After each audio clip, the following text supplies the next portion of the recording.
Okay, today we're continuing our research on the world's religions. Today we're going to be talking about Islam. Islam is the second largest religion in the world. 21% of the world's population is Islamic. It is recognized by many as the fastest growing religion in the world. So I think it definitely owes our time to a poster and to some research to see exactly what they believe. Because my goal in this is the plane of life is going down. We all know that. We're all going to die one day. So as passengers on that plane, I think we owe it to ourselves to look at everyone's parachute and say, okay, what's on my back and what's on yours? So what I did was I went to I took every religion that in the world, starting with the most popular and going down, and I've done a full research on them. And I went to their websites. I talked to their people. I didn't go to Christian websites or websites that would be tainted against them. And I tried to actually learn as if I was going to become a member of that faith. And it's very fascinating what I've found about the religions. They've all really surprised me. I am a Christian, and of course I believe my parachute, which is Christ and the cross. That's what I believe is going to help me when this plane goes down. But I think we all owe it to ourselves to check each other out and see what we have to offer. So here we go.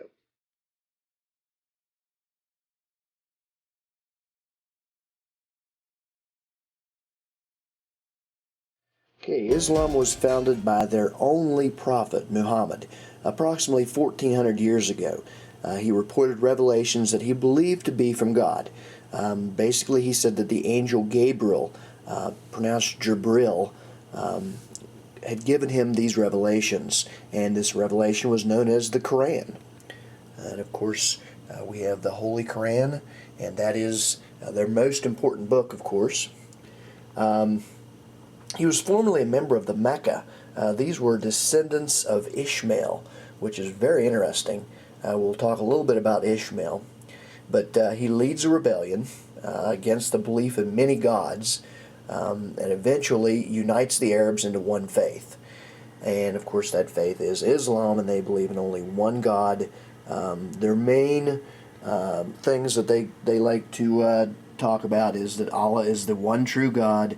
Muhammad was the final prophet of Allah, and that the Quran is the perfect divine book of Allah. Those are the keys. And then, of course, we're going to be talking about everything that you can imagine, what they believe on, God, creation, what their take on sin, what they think about Jesus. This one really surprised me. It totally shocked me. Heaven and hell, the way to heaven, and then we're going to, discuss the 5 pillars. So here we go.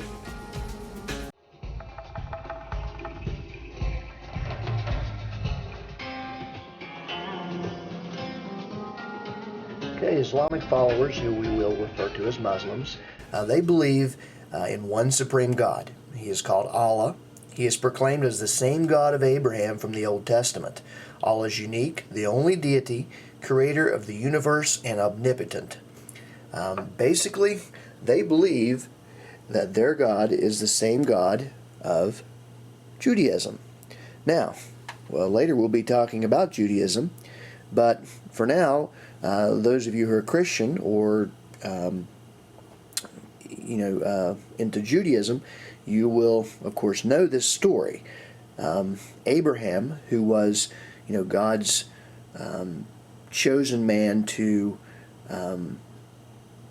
eventually come about the line of Christ. But anyways, God's chosen people went through Abraham. Now, the difference in these two faiths is Abraham in the Bible, in their story, he did not listen to God by sleeping with his maidservant, which his wife knew about.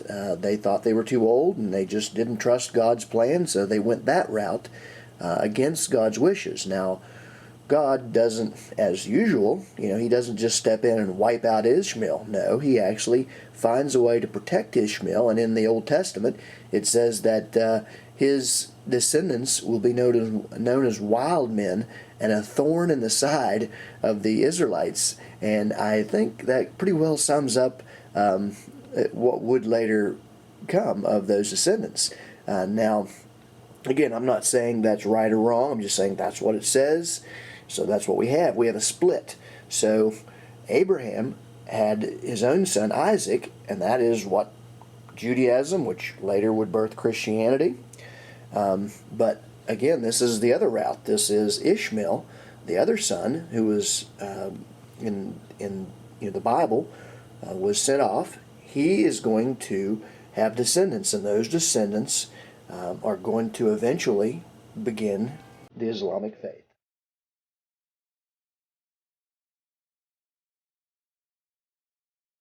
Okay, I want to make it clear, one thing they're very adamant about is that God is just God himself.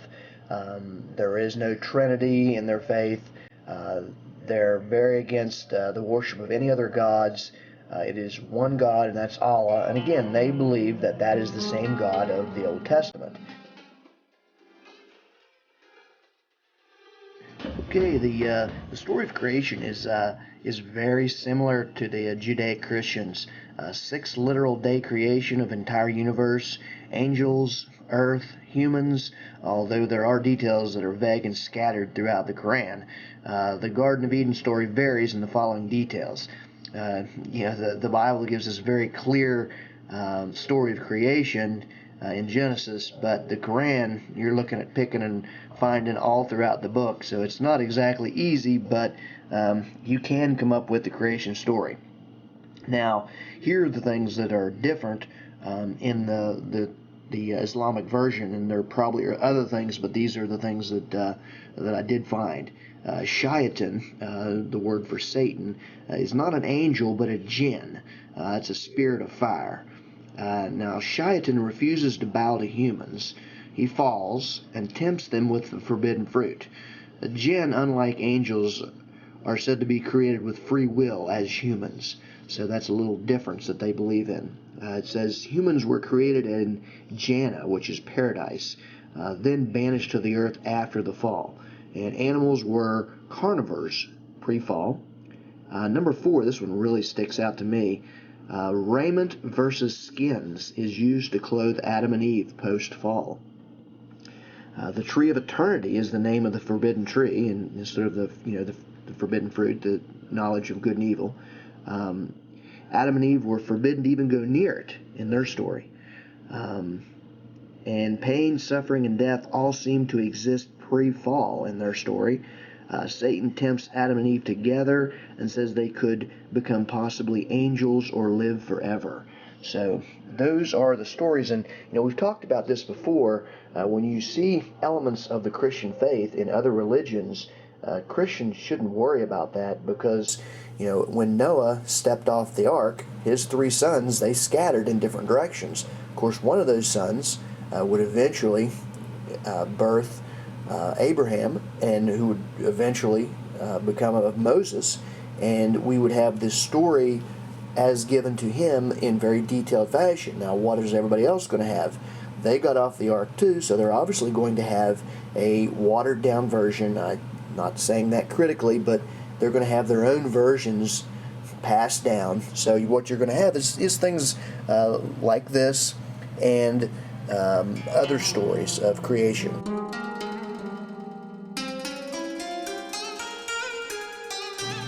Okay, very important fact to me is, what do Islamists believe about sin? Because to me it's very evident that everyone on this earth, billions of people, and there's not one person that can avoid telling a lie. So we're all sin infected, whether we like to admit it or not. So let's see what they say. It says, Islamists teach that sins are earned. They do not believe man is born with original sin. They believe he is susceptible to sin, but with Allah's help can avoid it. So basically what they're saying is they believe you're born neutral, and then from there you're writing your own slate.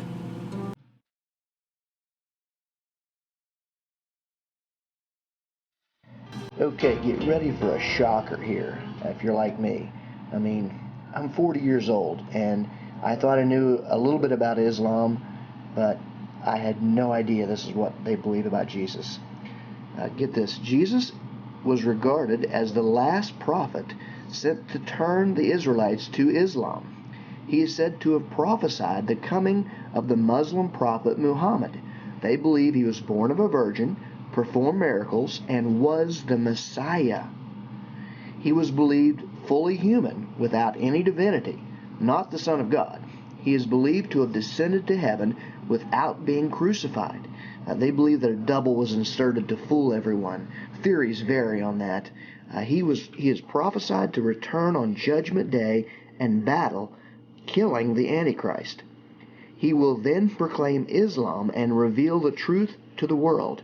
He will rule the earth for 40 years and die a natural death. He's mentioned 25 times in the Quran, and I believe he's actually mentioned more than Muhammad himself. Now, I'm not certain on that, but some of the sources were saying that. That amazed me. First of all, okay, I knew they figured he was a good man, a prophet, a teacher, like most of the other religions, but they actually believe he was the Messiah. They believe the Jews missed out on the coming Messiah. So that is a very strange thing. Now, the problem is, again, they do not believe he's the Son of God. They just believe he's a prophet, was sent here to actually proclaim the message that Muhammad was coming. And they also, just like Christians, they believe that at the end of time, Jesus will come back. The only difference is they believe he'll be on their side. And he'll tell everybody the truth. And again, he wasn't actually crucified in their story, but now this one is something that a lot of people, some people in their faith believe like one of the disciples did it, or they found a double. There's many different variants, but basically he was thought to have been crucified, but he wasn't. So that's the story of Jesus. That floored me. I could not believe they actually believe he was the Messiah. Now, they do not believe he is part of the Trinity, the Godhood at all. He is fully human.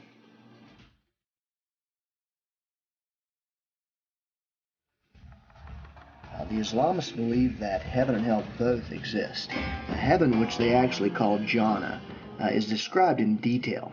Reclining on couches, feasting continually, and every wish fulfilled.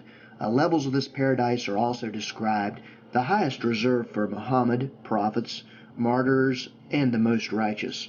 Men are noted as receiving 72 horai, or replenishing virgins. Women's reward is uncertain, but assumed equally rewarding. Hell is called Jahannam. I apologize for the pronunciation. Also, hell has 7 levels. Hypocrites are at the lowest level. That's interesting. It is described in great details, such as being made to drink boiling water, being clothed with fire, and various mental and physical tortures. Your punishment degree is based on your bad deeds on earth. 19 angels are responsible for punishing both the human and jinn occupants. Remember, jinns are these beings of fire that had free will. They're very much similar to an angel. Shaitan or Satan was one of those. Malik, the leading angel, will hear your arguments after 1,000 years, but then will sentence you again to the same punishment. Some sects disagree on whether this hell is eternal or temporary. So some of them believe that, it's going to be a temporary place, others eternal. But very interesting, the detail they go into about, what's going to happen and all these different levels, that angels are actually, these 19 angels are responsible for it. I've heard of the 7 levels of hell, but I really didn't even know where it came from.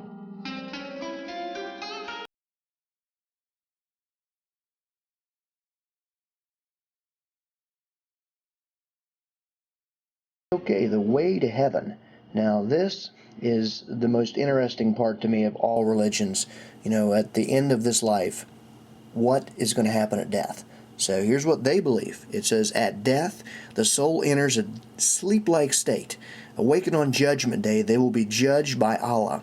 He will weigh your good works and bad works and decide your fate, heaven or hell. Below are the 5 mainstays that all Muslims must follow. Although a works-based religion, some admit that they could never do enough good works, but will be at the mercy of Allah. The only way to know for sure you will enter paradise is by jihad. Now, jihad means literally exerting force for God. Much debate about jihad exists among Muslims. Okay, I want to clarify here about jihad. Like I said, much debate exists, about jihad. Different practicing Muslims believe it means different things, and I don't want to get into that. I think everybody's familiar with, the jihad, basically exerting force for God, or maybe dying for God, and in their faith, jihad, whatever that is, does result in the 72 hori, or replenishing virgins. That I'm certain of is what they believe in their faith. Now, what jihad is or when it should be performed, all that's going to greatly vary. So I don't want to insult anyone by saying that all Muslims believe, a certain thing on that, because that greatly varies, trust me.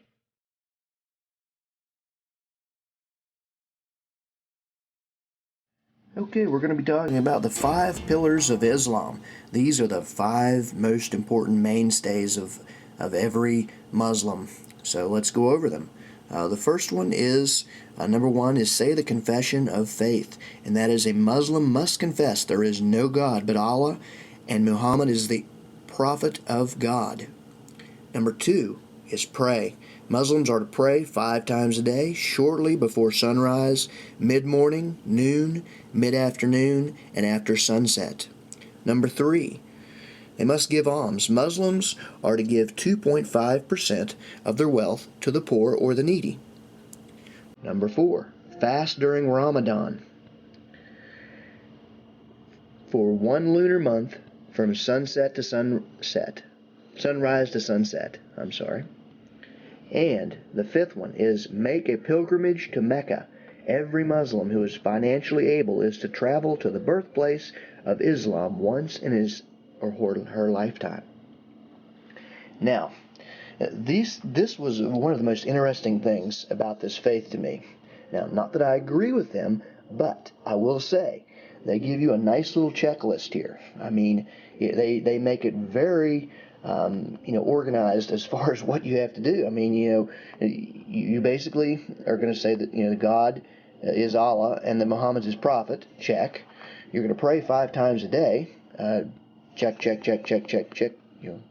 Then you're going to give alms, 2.5%. The Christians, their thing is 10%. So 2.5, that's not bad, And then fast during Ramadan. I actually am familiar with this. I used to work at Juvenile Placement Center, and during this month, basically from sunrise to sunset, during that month, they're not allowed to eat anything. Now, what they are allowed to do, and this is guaranteed to be the truth because I had many of them, and I would have to get them up early in the morning before the sun rose, and they would come out and they would gorge themselves on cereal and toast and whatnot. They were allowed to eat as much as they wanted. And then they would go back to sleep, and they'd just sleep all day. And then I'd get them up after sunset, and they'd again gorge themselves, and most of them would just go right back to sleep. Now, granted, you don't have that sleeping all day and all night. I was working at a Juvenile Placement Center, but what I'm saying is you can gorge yourself before the sun comes up, and then gorge yourself when the sun comes down. 2 meals a day. To me, that's pretty good for me, to be honest. But I'm not saying that's not difficult. I'm just saying it is doable. We're talking about things that are very doable. Check. Now, make a pilgrimage to Mecca. That's a pretty difficult one there. But they do give you an out here. That's everyone who's financially able to travel to the birthplace, to the Mecca, once in their lifetime. So if you're financially able. So if you're not financially able, you don't have to worry about checking this one off. But obviously, you're going to be trying pretty hard to make sure you got all 5 of these, I would think. So that is the 5 pillars.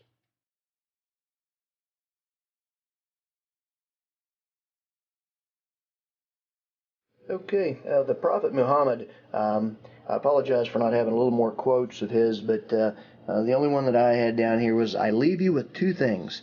As long as you hold them tightly, you will never go astray. They are the Book of Allah, the Quran, and my Sunnah, Prophet Muhammad."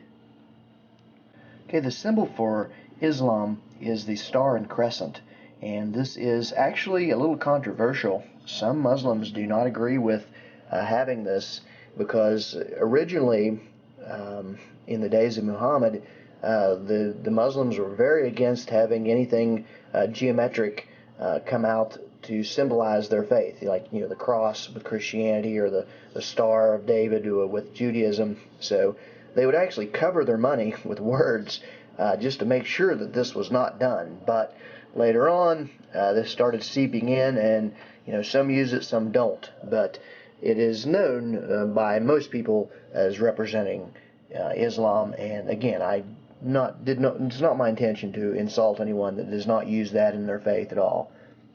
And of course, here we have the Holy Quran, and that is a very respected book among Islamists. They believe that is actually the most interesting of all. It's regarded as the finest piece of literature in the Arabic language, is what they say about that book. And of course, they believe it is the literal word of God. I mean, word for word. I mean, they're even more hardcore than some of your fundamental Christians about this book. In fact, whenever I worked at Juvenile Placement Center, I had kids in there that were Islamic, and I always respected their faith, and whatever traditions that we had to let them do, they were actually given a lot more rights than any of the Christians in my cottages. They were able to celebrate Ramadan.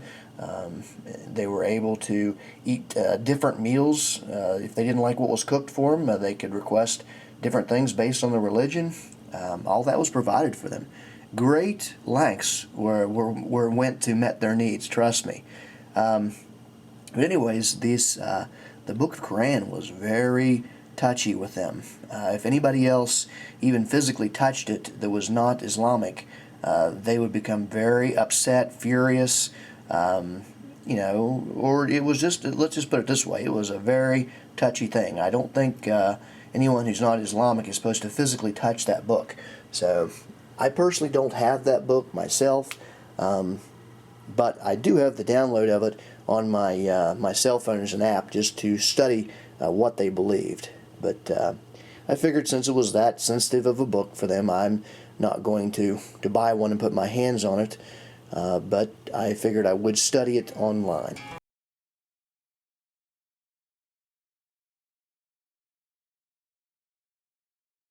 Okay, I'm going to begin my critique on Islam, and I apologize to anyone out there who is Muslim faith.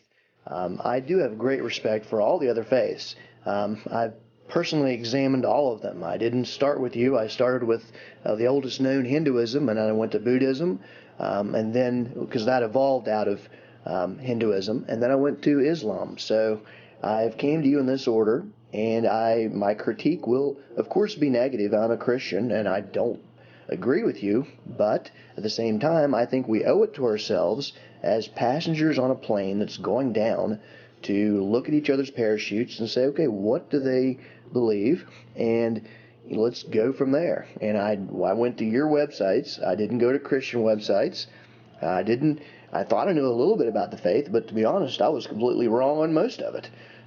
I had no idea about the level of respect, but in my opinion, of course, misguided respect for Jesus in their faith as the Messiah. That surprised me. I did not know that. Okay, well, let's get to the critique, and again, I apologize if this offends anyone, but hey, I have to be honest and truthful. Okay, the first thing I'm going to critique is their view of God. Now, obviously, I believe in the Trinity, but they do not. They believe in one God. Basically, the God of the Old Testament is their God, according to them. Now, that I'm not going to argue with. And if it's not, they certainly think it is. I'll say that. Now, again, they only believe in God, basically the Father, or Allah. So that's the difference that I have with them on that. That obviously destroys Christianity if you don't believe that Jesus was actually God, because he wouldn't have been able to pay the penalty as God if you believe as a Christian believes. So let's go on here now. Creation. This is a very interesting thing. Again, we talked about the fact that other creation stories are going to be variants, a little different in their passing down from person to person. So a story that's very similar to the Judaic or Christianity story is not surprising. And of course, obviously, I'm not saying he did, but Muhammad could have easily looked at the Old Testament and just kind of tweaked it a little bit. I'm not saying he did that, but it is possible. He makes Satan not an angel, but a spirit of fire.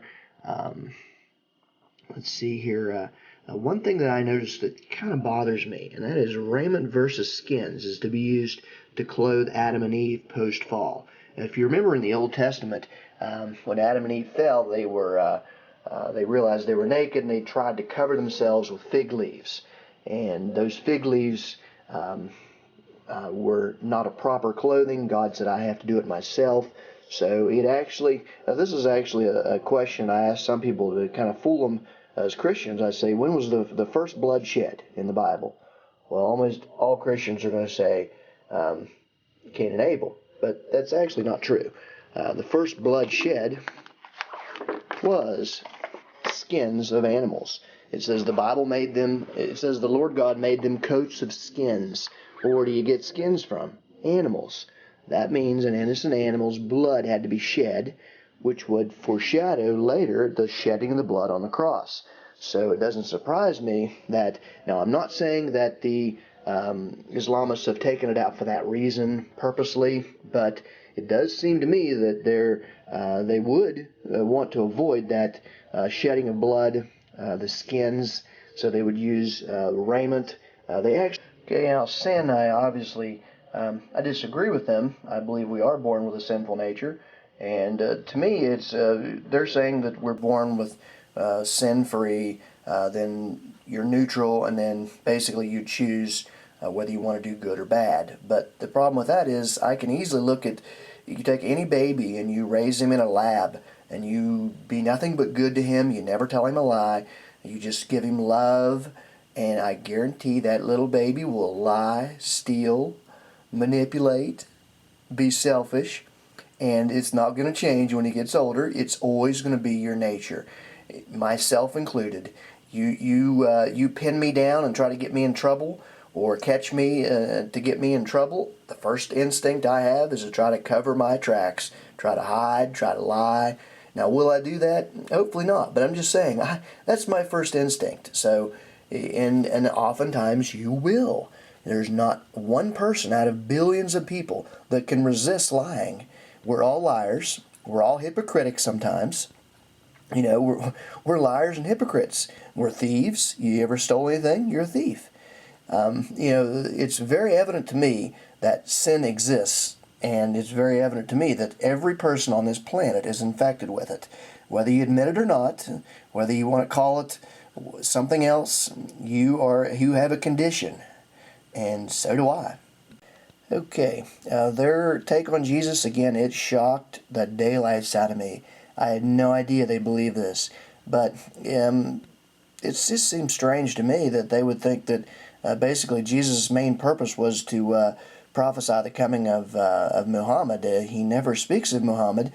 Of course, I mean, I'm sure they believe that was removed by the early scholars or whatnot. I really don't know where they got this idea that that was what he was prophesying. I've never heard him speak of Muhammad. I guess maybe in some of the passages he was talking about in the end times, they considered Muhammad as that. I don't know, but to pull that out, that seems very strange.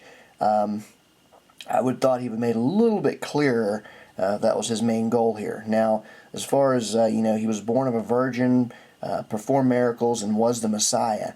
That blew my mind. But again, they don't believe he was God. They believe he was just a man who was the predicted Messiah of the Old Testament. They believe the Jews missed the boat, as Christians believe, that Jews, other than Messianic Jews, I should say, Of course, they don't give him his divinity. That's huge because that strips him of being God, and if God didn't pay this price, then we're not free, because that's the whole thing. Humans are infected with sin, and we're not able to pay this price. No matter how good we are, you can't find anyone good enough to pay the price. But God would be good enough. So if you make him just a man, this whole, of course, Christianity doesn't work.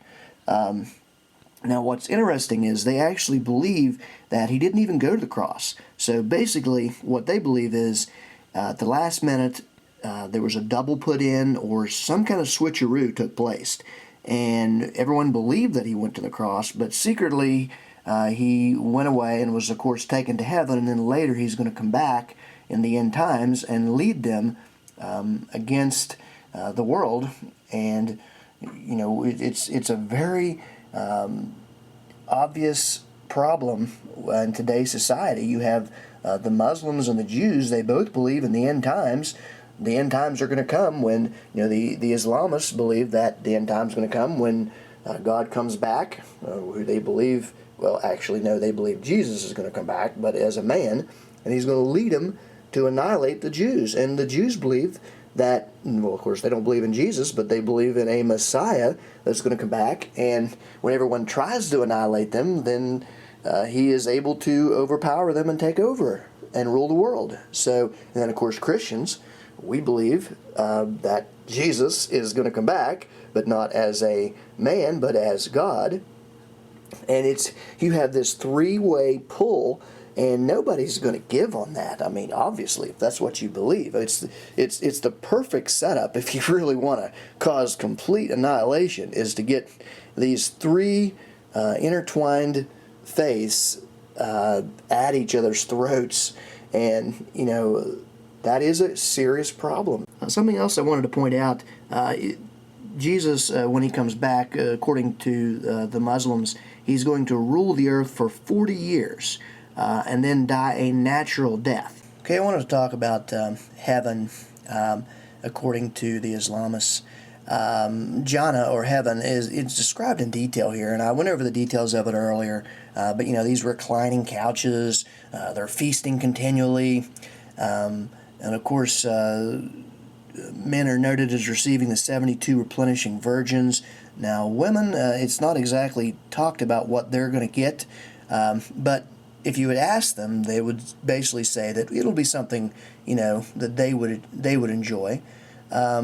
But it's just interesting that, to me, the Quran seems to be very designed almost to suit a man. I mean, what's a man want? He wants to lay around on couches and eat, and have 72 virgins. But, women, they're not really, that's not really their thing, laying around on couches and eating. So, and the 72 virgins, I won't even go there. But, it's just a very...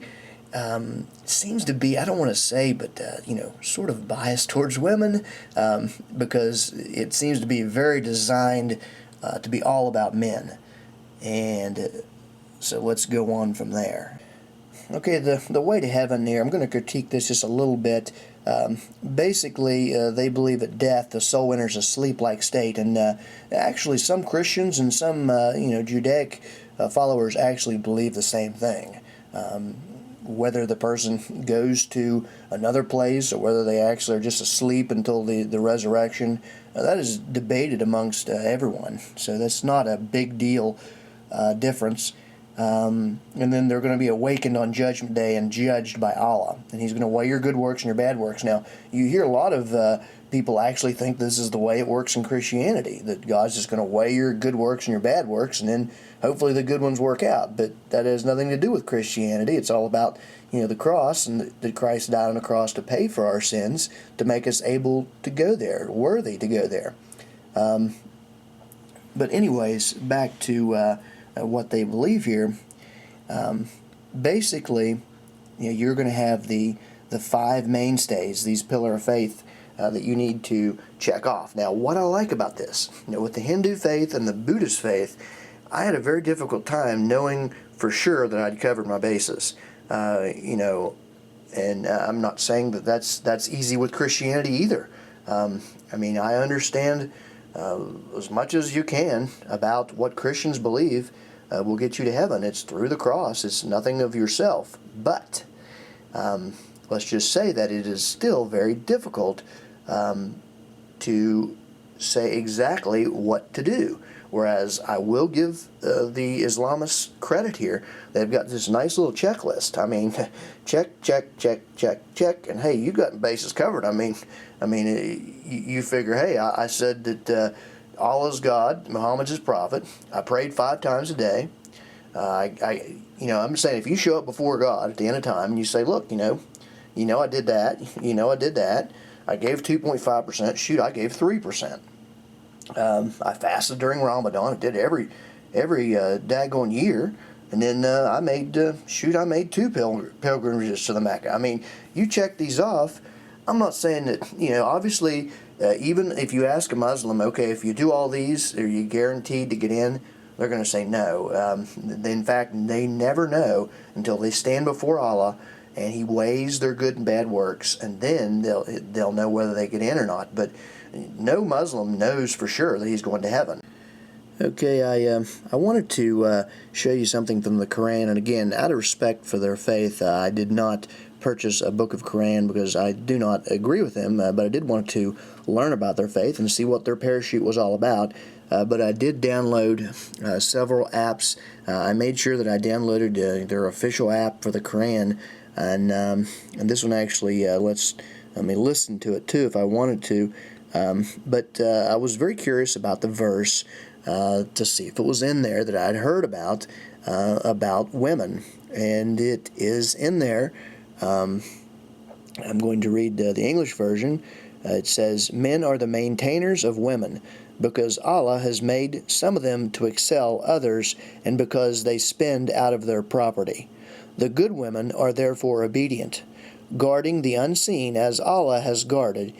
And as to those on whose part you fear desertion, admonish them, and leave them alone in the sleeping places, and beat them. Then, if they obey you, do not seek a way against them. Surely Allah is high, great." So, it is very evident to me that they do believe in basically whipping or beating their women if they basically, it looks to me like, and this is just my interpretation, but that if those who you fear desertion, you're supposed to admonish them and then leave them alone in sleeping places. Now, some people interpret that as isolating them or putting them in separate rooms, maybe separating them from the other wives. And then there's this thing you can't get around, as in beat them. And some of the Quran's interpretations that I read would say beat them lightly, or would say, basically beat them with restraint. But it did say to beat them. I mean, that's a little strange. That doesn't line up with the Old Testament. The man was to be the head of the household, but he was not to correct his women like children, to whip them. I mean, that's not the way that the Old Testament describes it, but that is the way that the Quran describes it. So to me, that is a huge flag for me to I'm sure some of you out there can explain this a little better, but I did a lot of research on this because I didn't want to put this verse in here unless it was the real deal. But to me, it's just something that I don't agree with, partly because of my Christian background, but also just because I don't believe that a lady should ever be hit or beat or disrespected in any way. I do believe that the man is to be the head of the household, but I believe that he is supposed to put her first and sacrifice everything for her, just as Christ did us. And if he does that, that should lead her to follow him. But again, if she doesn't, that doesn't mean that you can give her a timeout and whip her. But again, I wasn't going to put this in here because I didn't want to. I'm sure it's going to upset Muslims, but hey, it's the truth. We have to face the truth on this research. Okay, I want to end by saying I apologize to anyone who is of Muslim faith. I know it's a very sensitive area. The relationship between Islam and Judaism, both believe that they are the rightful descendant of Abraham and basically God's chosen people.